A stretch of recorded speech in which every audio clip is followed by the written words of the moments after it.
Good morning, good afternoon, and good evening. This is Lynch Mascot, and welcome back again here on our channel. For today's video is the part 7 of Mission. But before we start to watch this mission, let's make a very quick shout out po doon sa lahat ng nag-comment sa part 6 ng misyon. So let's start to Miss Jennifer Cailaw Arieda, Glory and Shine TV, Bonifacio Ramos, Danilo Hugarap, Avelino Malikid, Manayski TV, Fire Dragon, Val Luces, Danilo Macapagal, Johnny Lagartera, Roman Taksan, Antonio Junior Alayon, Orlando Tuazon, Romulo Rino, Mira Ferropal, Hil Almeda, Hil Jan, June Brigola, Nerissa San Diego Lesano, Ernesto C., Jack Fajardo, Bahrain, Felipe Matugas Jr., Armada Charito, Felix Brazil, Maria Cristina de los Santos, Estrella Yambao, Beethoven G. Cabayaw, Amadea Flores, at sa kauna-unahang nag-comment na si Mr. Aldio Dizon. Maraming salamat po sa lahat ng supporters out there sa channel na ito. At kung gusto mong marinig ang pangalan mo sa susunod na upload natin, just comment down below kung ano ang masasabi mo patungkol sa video na ito after mo ngang mapanood ang video na to. At kung hindi mo pa napapanood ang ilang videos natin na may kinalaman sa misyon, sa bandang upper right side po ng inyong screen, sa may letter I, may lalabas po dyan na cards. Click nyo lang po yan at dadalhin na po kayo nyan sa lahat ng videos natin na may kinalaman o kaugnayan sa misyon. And before we start to watch the part 7 of Mission, don't forget to click the subscribe button and turn on the notification bell para naman always updated ka sa mga nangyayari sa channel na ito. Samahan mo rin ang pag-click ng like button. And now let's start to watch the part 7 of Mission. Huwag ka mag-i-skip ng ads!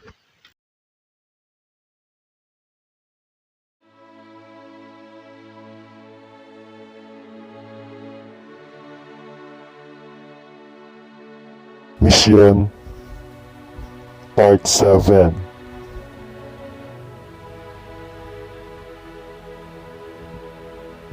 Austin's POV. Esteban, mag-focus ka sa game.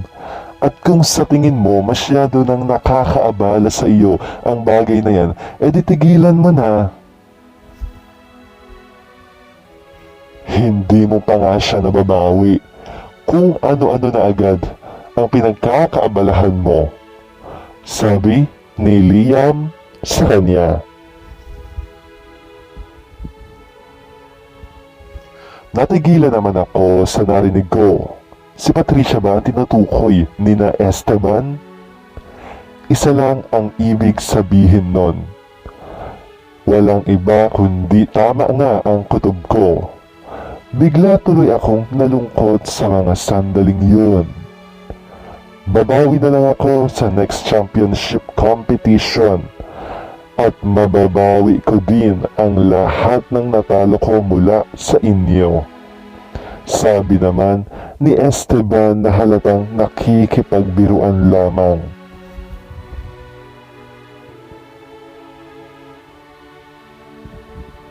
Good luck, sabi naman ng lalaking si Liam habang iwinawagayway ang perang iniabot ni Esteban kanina at saka lumakad palayo ang mga ito mula sa amin.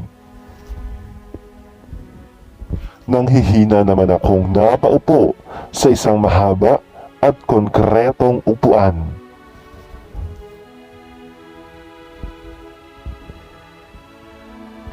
Esteban, alam mo, hindi ako makapaniwala na nagsayang ka lang ng malaking halaga ng pera para lang sa isang skateboard competition. Sabi ko kay Esteban. Hindi naman kasi biro ang halaga ng 50,000. Masyadong malaki ang perang yon para sa isang kompetisyon. Sa isip-isip ko, kung sa bahay ampunan niya na lang dinala ang pera na yon, mas marami pa siyang matutulungan na mga batang tunay na nangangailangan ng tulong.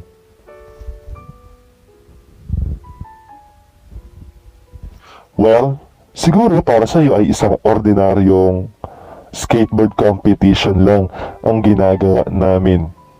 Pero para sa amin, hindi lang yun basta isang competition lang.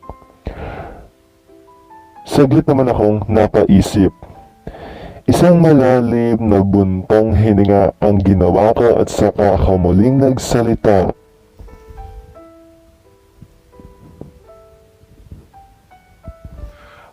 Ang sabi mo kasi sa akin, hindi lang iyon isang ordinaryong competition para sa mga katulad ninyo.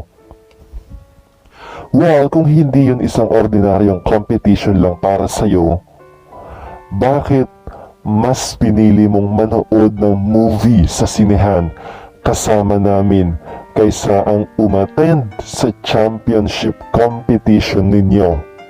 Tanong ko kay Esteban.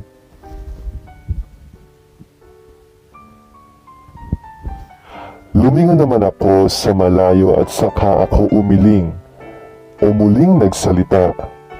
Naaawa ka lang ba sa akin kaya ka sumama sa amin? Okay lang naman ako kasama ang mga kaibigan ko kahit hindi mo ako sinamahan kanina. Muli kong sabi kay Esteban.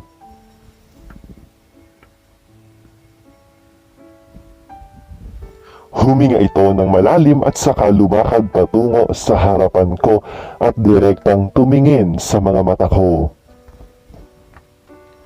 Hindi mo kasalanan kung natalo ako sa competition, okay? Hindi rin naman kasi maganda ang pakiramdam ko kanina kaya hindi na rin ako tumuloy sa competition kanina. Kaya hindi mo kailangan sisihin ang sarili mo. Sabi nito sa akin. Tumingin naman ako ng diretso sa mga mata nito. Mula sa mga mata nito ay kapansin-pansin ang pagiging sincere nitong ekspresyon. Sa paraan ng pagtingin nito sa akin ay para bang sinasabi nito sa akin na ako ang pinakamahalagang tao sa buhay niya. At sa mismong mga sandaling yun ay naging malinaw na din sa akin ang tunay na nararamdaman ko.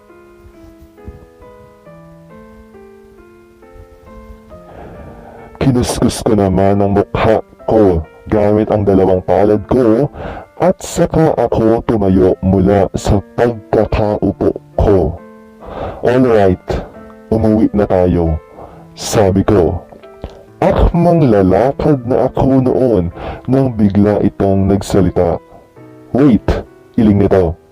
Nang lingunin ko naman siya ay madilim ang anyo nito habang nakatingin ito sa hawak niyang cellphone. Agad naman itong tumalikod mula sa akin at saka nito sinagot ang tawag sa cellphone niya. Nang mga sandaling yun, ay nakaramdam na naman ako ng awa para kay Esteban. Hindi ko kailanman pinangarap na makita itong malungkot. Lumipas pa ang 3 araw. Katatapos lang ng klase ko para sa araw na yon at kasalukuyan na akong naglalakad noon sa malaking bahagi ng university namin, patungo sa kinalalagyan ng kotse ko nang biglang marinig ko ang pagtunog ng cellphone ko.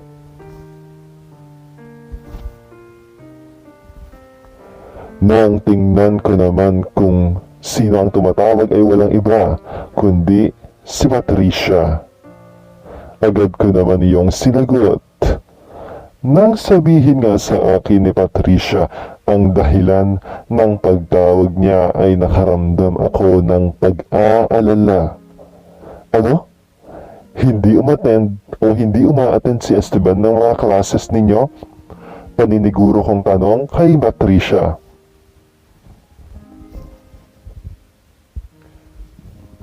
Yes, 3 araw na siyang absent magmula ngayon.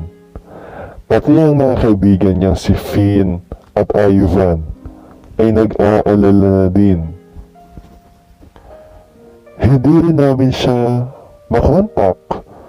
Alam natin lahat na ikaw lang ang malapit sa kanya sa ngayon.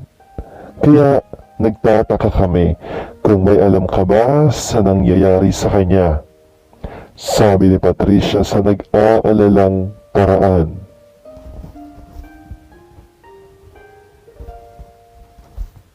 No, wala siya sinasabi sa akin na kahit ano, and then unfortunately, ay hindi niya din ako tinatawagan.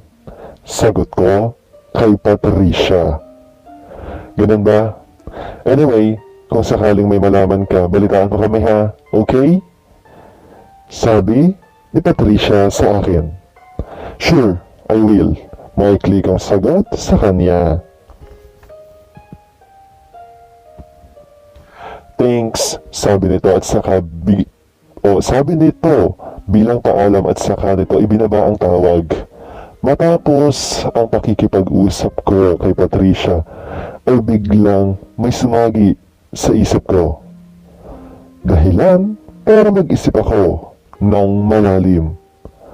Kaya pala hindi ko nakikita si Esteban nitong mga nakaraang araw ay dahil absent na pala ito. Maya-maya pa ay naalala ko naman ang malungkot na emosyon nito noong huli nga kaming nagkita. Naalala ko ang malungkot na mga mata nito nang may tumawag sa cellphone niya noon. May kinalaman ba ang tawag na yun?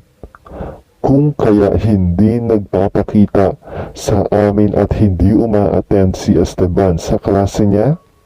Bulong na tanong ng isip ko. Napabuntong hininga na lang ako sa mga sandaling yon. Aminin kong tunay akong nag-aalala para kay Esteban.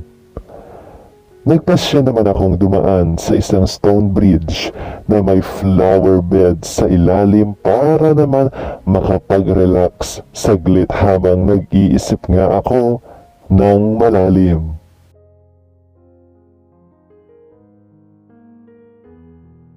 Ang stone bridge na yon ay nasa loob lang din ng university namin at himbis na tubig ang nasa ilalim nito, mga makukulay na bulaklak ang naroon. At sa lugar na yun ko rin natagpuan ang kwintas ni na Patricia at Kevin noon. Sa ilalim ng tulay din na yun ako madalas nagtutungo sa tuwing kinakailangan kong bigyan ng panahon ang sarili ko para makapag-relax. Dahil tulad ng sinabi ko, nakakatanggal kasi ng stress ang mga makukulay at maliliit na bulaklak doon. Sabayan pa ng malakas at malamig na simoy ng hangin. Pakiramdam ko ay wala akong problema sa tuwing naroon ako sa lugar na yon.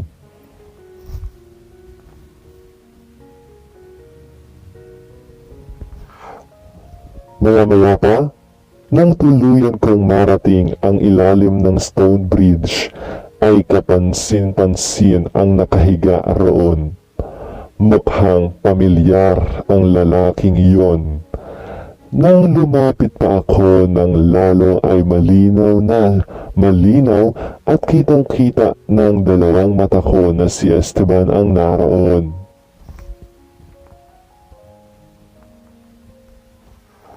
Kasalukuyan itong nakapikit na sa tingin ko naman ay kasalukuyang natutulog. Esteban, iling ko sa kanya. Dahan-dahan naman itong idinilat ang mga mata niya. Nang makita nga ako nito ay doon pa lamang ito nagsalita. Shadow? Tawag nito sa akin. Okay ka lang, Esteban? Alam mo bang lahat kami ay nag-aalala na sa'yo? Sabi ko sa kanya.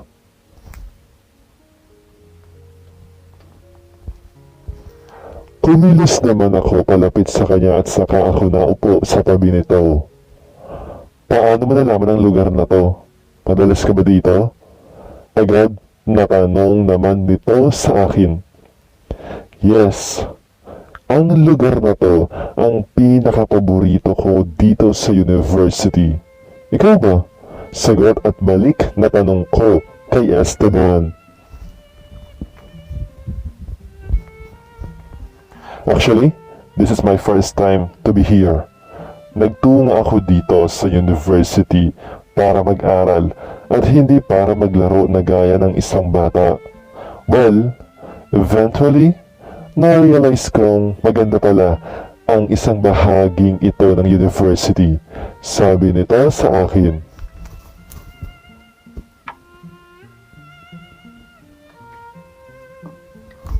Matapos magsalita ni Esteban, ay binalot naman kami ng katahimikan.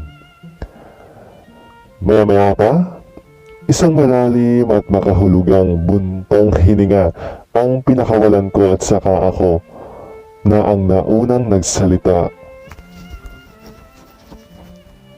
Man, pwede ba ako magtanong sa'yo? Sabi ko sa kanya. Sure, mabilis at walang pag-aalinlangan nitong sagot sa akin. Saan ka ba nanggaling? O ano ba ang nangyayari sa'yo? Ang sabi kasi ni Patricia ay 3 araw ka na daw absent sa klase ninyo. Tanong at sabi ko kay Esteban.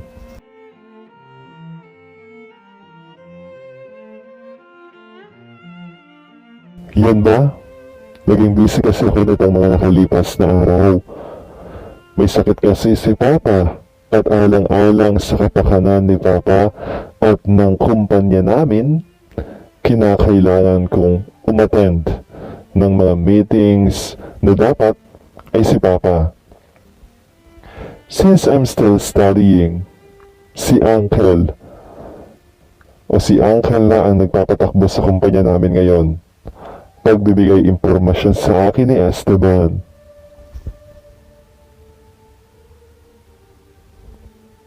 Ganun ba?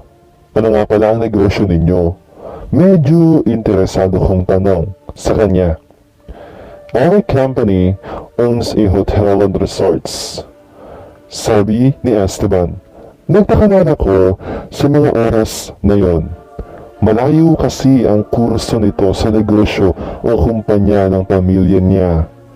Mas nalalagay kasi rito ang kursong business management para mapatakbo nito ang kumpanya ng pamilya niya sa darating pa na mga panahon.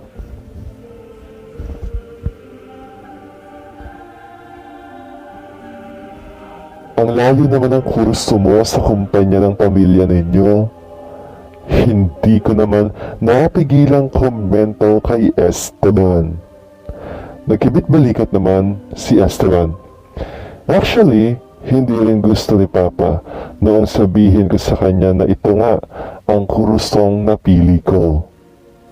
I don't know what it is that made him change his mind, but I'm glad he did. Paliwanag ni Esteban. Napansin ko naman ang malungkot na reaksyon sa mukha nito.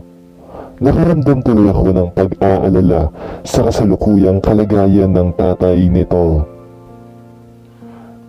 Kamusta na pala ang tatay mo sa ngayon? Tanong ko kay Esteban. Don't worry, hindi naman malala ang nararamdaman ni Papa. Kinakailangan niya lang talagang bigyan ng pahinga ang sarili niya. Sagot sa akin ni Esteban.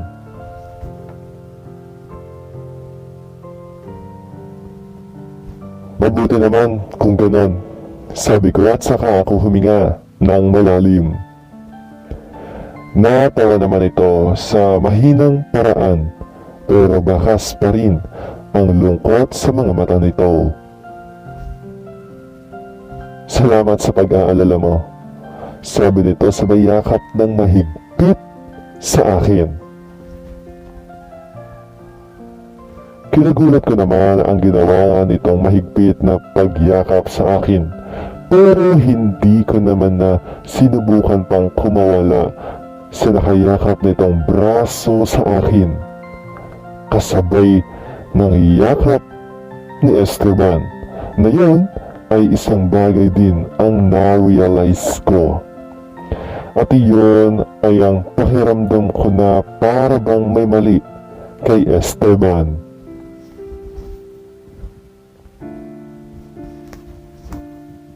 Ban, may problema ba? Interesado at nag-aalala kong tanong kay Esteban. Lalo namang humigpit ang pagkakayakap nito sa akin. I hate her. I really hate her. Punong-puno ng pait ang paraan ng pananalita ni Esteban. Who? Maikli ko namang tanong sa kanya. My mother. Maikli nitong sagot sa akin. Saglit naman akong bumitaw sa mahigpit na pagkakayakap ni Esteban at saka ko pinagmasdan ang mukha nito. Base naman sa mata nito ay tila wala akong nakikitang galit mula roon, kundi lungkot at kabiguan. Para siyang isang bata na nadapa at nangangailangan ng isang tulong. May kung ano naman akong naramdaman mula sa damdamin ko. Ban, muli kong tawag sa kanya. Isang malalim na buntong hininga ang ginawa nito at saka ito tumayo mula sa pagkakaupo. Ang nanay ko ang pinaka-selfish na taong nakilala ko sa buong buhay ko. Sarili lang niya ang iniisip niya.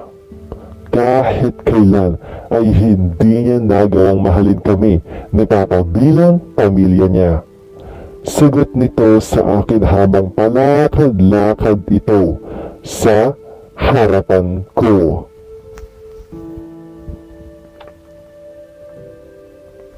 Napatayo na rin ako mula sa pagkakaupo. Habang palakad-lakad niya ito sa harapan ko ay kapansin-pansin naman ang nababahalang ekspresyon ng mukha nito. Esteban, pwede bang kumalma ka muna? Sabi ko sa kanya. Bakit ba kasi kailangan pa niyang bumalik kung hindi lang din naman siya mananatiling kasama namin? Kinikilala niya lang ako bilang anak niya sa tuwing may kailangan siya sa akin. Muling sabi ni Esteban. Hinila naman ito ang kwintas na nasa leeg niya na may maliit na pendant na hugis padlock. Ang kwintas na ibinigay sa kanya ng kanyang nanay. Mas makabubuti kung mawala na lang yan, sabi nito at saka hinagis ang kwintas sa kung saan.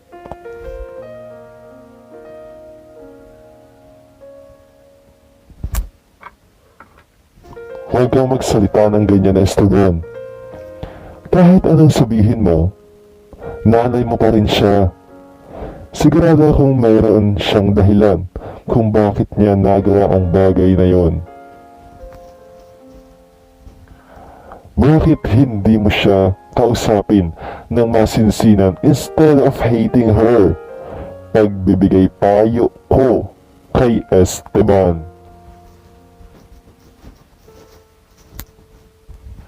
Matapos nitong marinig ang sinabi ko ay muli itong humarap sa akin. Tumingin ito sa akin na may halong galit. Ano ba ang alam mo, Austin? Hindi mo kilala ang nanay ko. Hindi mo nararamdaman ang nararamdaman ko. Hindi mo kasi naranasan ang magkaroon ng nanay na katulad niya, kaya wag mo siyang ipagtanggol. Sabi nito sa akin.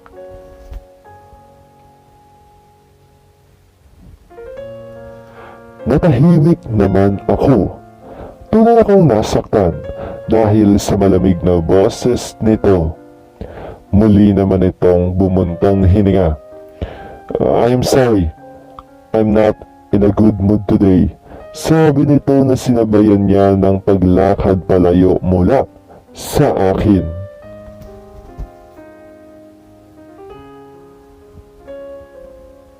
Totoong nasaktan ako sa mga salitang ginamit ni Esteban. Pero aaminin kong gusto kong manatili sa tabi niya para tulungan siya. Pero base sa ipinakita nitong mga kilos, ay parang sinasabi niyang hindi niya kailangan ng tulong na magmumula sa akin.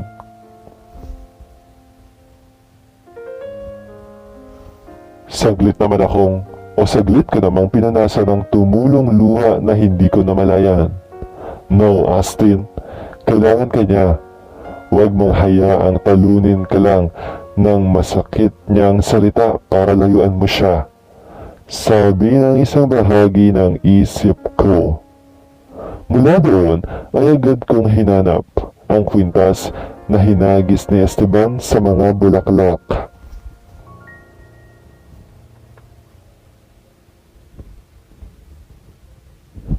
Esteban's POV. Kasalukuyan kong hinihintay si Austin sa loob ng kotse ko.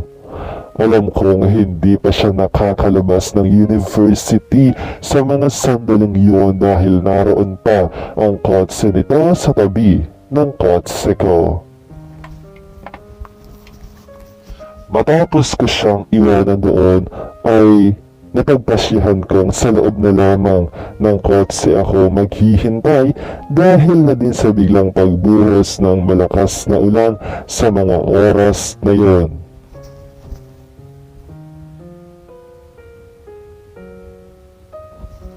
Gusto kong humingi ng sorry sa kanya dahil napagtaasan ko ito ng beses kanina. Tunay na masama talaga ang loob ko sa mga oras na yon. Kahapon kasi ay binisita ako ni Mama para lamang kamustahin ang company. Oo, tama ang narinig ninyo. Binisita lang ako ni Mama para lamang magtanong ng ilang mga bagay patungkol sa negosyo namin.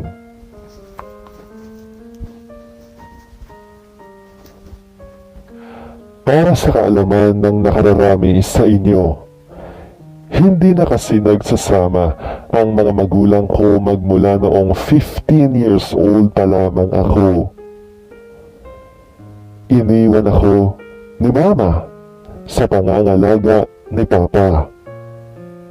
Sa totoo lang, matatanggap ko naman talaga ang ginawa nitong pag-iwan sa amin. Ang ikinasasama lamang ng loob ko ay halos palagi itong humihingi ng pabor sa akin sa tuwing bibisitahin niya ako.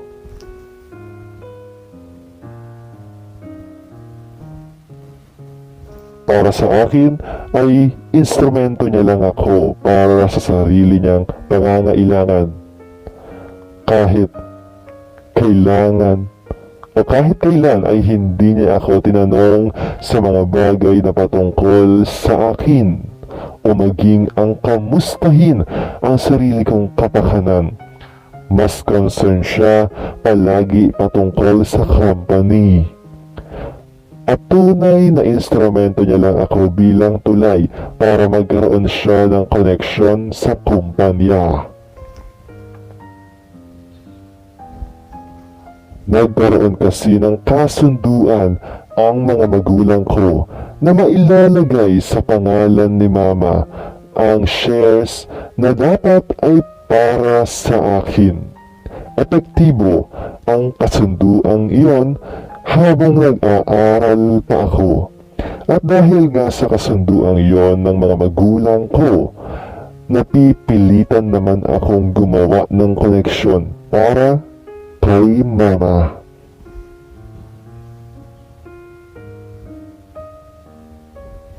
At yun ang mga dahilan kung bakit masama ang loob ko para kay Mama.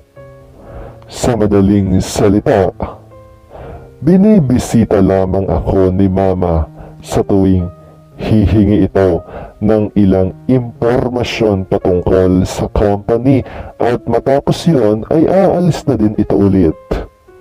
Pero sa totoo lang, siguro nga ay tama si Austin.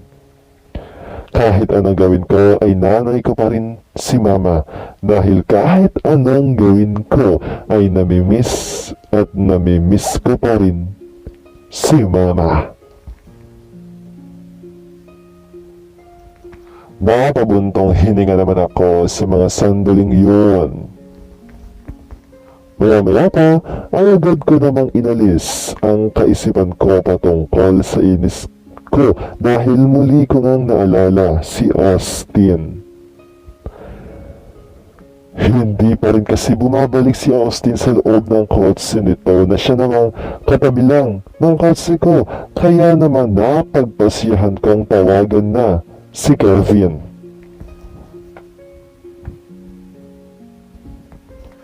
May pakiramdam din kasi ako na kasalukuyang kasama ni Austin sina Kevin sa mga sandaling yon. Nagkaroon naman ako ng numero ni Kevin nang minsang hiramin ni Patricia ang cellphone ko para matawagan nga nito si Kevin. Hello, Kevin? Si Esteban to. Agad ko namang bungad kay Kevin nang sagutin nga nito ang tawag ko sa cellphone niya.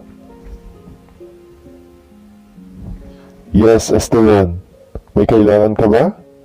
Tanong sa akin ni Kelvin. Itatanong ko lang sana kung kasama niyo ba si Austin. Sagot ko naman sa kanya mula sa kabilang linya. Hindi. May usapan nga kami kanina after class, pero hindi naman siya nagpakita sa amin. Bakit? May sabi nito na hindi ko na pinatapos ang pagsasalita niya mula sa kabilang linya at agad ko nang ibinaba ang tawag dahil bigla ako nakaramdam ng kaba. Mukhang alam ko na kung bakit hindi nito kasama ang mga kaibigan niya sa mga sandaling iyon.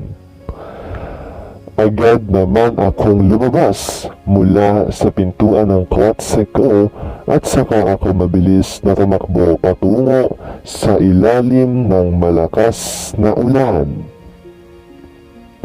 Naisip ko namang nasa ilalim ng stone bridge si Austin dahil base sa reaksyon nito kanina, hindi ito masaya nang malaman niyang masama ang loob ko kay Mama. Hindi niya mahanap ang bagay na yun. Bulong ko sa isip ko. Nang marating ko muli ang Stone Bridge, ay nakita ko nga doon si Austin. At base sa mga ikinikilos nito ay talagang hinahanap nga nito ang kwintas na hinagis ko kanina. Sa mga oras na yun ay ang alam ko ay dapat akong magalit para kay Austin. Pero habang pinagmamasdan ko ang gwapong mukha nito sa gitna ng malakas na buhos ng ulan, ay napangiti na lamang ako.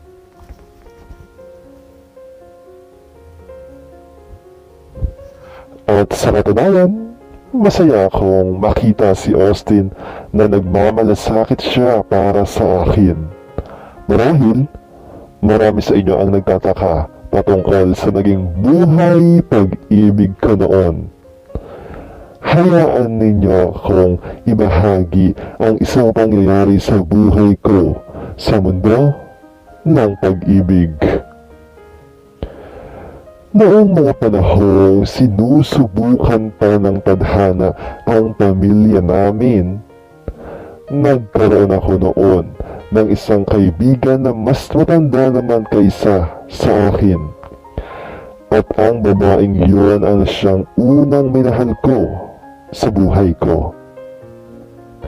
Pero kalaunay, napag-alaman kong instrumento niya lang pala ako para pagsilosin ang nobyo niya.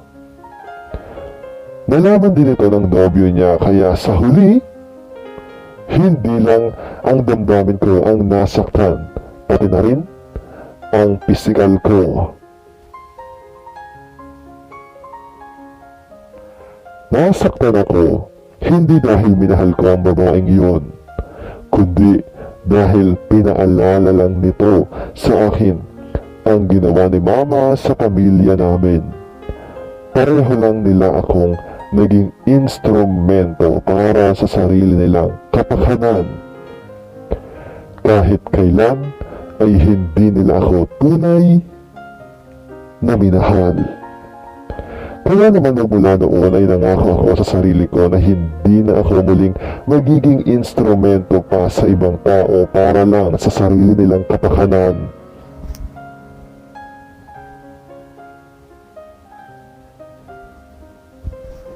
At yun naman ang dahilan kung bakit ko nagustuhan si Patricia. Alam ko kasi ang pinagdaanan ni Patricia sa buhay, kaya alam kong iba siya mula sa ibang tao. Pero na-realize ko naman sa sarili ko na hindi ko talaga mahal si Patricia, kundi pinagkakatiwalaan ko lamang ito, kaya naman komportable ako sa kanya. Itutuloy.